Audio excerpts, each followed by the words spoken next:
Hello बच्चों, प्रश्न दिए है कांच का नीले एवं लाल प्रकाश के लिए अपवर्तनांक 1.665 व 1.645 है। लाल व नीले प्रकाश की कांच में चाल क्या होगी हम लोग को बताना है। तो प्रकाश की चाल हम लोग को बतानी है। तो इस प्रश्न को हल करने के लिए हमें सबसे पहले यहाँ पे मुख्य अवधारणा देखना होगा, यानी कि मुख्य अवधारणा के आधार पर ही हम लोग अपने प्रश्न को हल करेंगे। तो मुख्य अवधारणा अगर हम लोग यहाँ पे देखें तो हम लोग हाइगन का जो तरंग सिद्धांत है, या जो हमारे पास तरंग सिद्धांत के अनुसार देखें तो किसी वस्तु के लिए जो अपवर्तनांक होता है, जिसे हम लोग म्यू से दर्शाते हैं, ये हमारे पास बराबर हो जाता है निर्वात में प्रकाश की चाल बटे उस माध्यम में प्रकाश की चाल, जिसे हम लोग वी एम के रूप में दर्शाते हैं। इसे समीकरण 1 नाम दे देते हैं। और यहाँ पे ये जो म्यू है ये किसको दर्शा रहा है? अपवर्तनांक को हम लोग को दर्शा रहा है। ठीक है, तो ये जो अपवर्तनांक है इसकी हमने परिभाषा देखी कि निर्वात में जो प्रकाश की चाल होगी और प्रकाश की चाल उस माध्यम में जिसके लिए हम लोग अपवर्तनांक देख रहे हैं, तो इसके माध्यम से हम लोग अपने प्रश्न को हल करेंगे।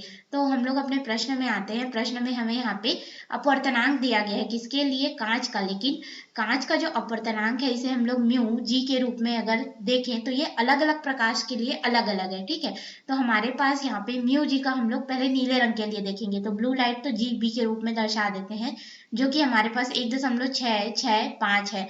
और इसी को अगर लाल प्रकाश के लिए देखें तो ये हो जाएगा म्यू जी एल के रूप में हम लोग इसको, या फिर आर के रूप में इसको ले लेते हैं। ठीक है, रेड लाइट के लिए तो हमारे पास ये हो जाएगा 1.645 के रूप में। अब हम लोग यहाँ पे अपनी मुख्य अवधारणा का प्रयोग करेंगे, यानी कि समीकरण 1 का प्रयोग करेंगे। और यहाँ पे प्रकाश की जो चाल है कांच में, किसमें? नीले कांच में, इसको हम लोग सबसे पहले देखेंगे। ठीक है, तो हम लोग यहाँ पे प्रकाश की चाल निकालने के माध्यम में तो इसको इधर ट्रांसफर कर देंगे, और यानी कि पक्षांतर कर देंगे, और अपवर्तनांक को इधर। तो हमारे पास यहाँ पे हो जाएगा जो वेग आएगा प्रकाश की चाल किस में?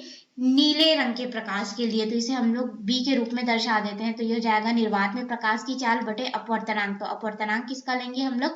उस कांच का जो नीले प्रकाश के लिए है। अब इस समीकरण में मान रखेंगे तो हमारे पास यहाँ पे निर्वात में प्रकाश की चाल होती है 3 × 10⁸ मीटर प्रति सेकंड। फिर बटे में यहाँ पे हो जाएगा अपवर्तनांक, जो कि है हमारे पास 1.665। इसको हल करेंगे तो हमारे पास यहाँ पे नीले कांच के लिए जो प्रकाश की चाल आएगी, जिसे हमने वी बी के रूप में दर्शाया है, ये लगभग हम लोग को मिल जाता है 1 यहाँ पे मिलेगा 0802 × 10⁻, यहाँ पे हो जाएगा 8 मीटर प्रति सेकंड। तो हमने नीले कांच के लिए जो है प्रकाश की चाल निकाल ली। अब इसी तरह से लाल के लिए निकालेंगे तो वी आर के रूप में इसे दर्शा देते हैं। तो फिर से निर्वात में प्रकाश की चाल 3 × 10⁸ 8 मीटर प्रति सेकंड बटे अपवर्तनांक। अपवर्तनांक किसका लेंगे हम लोग?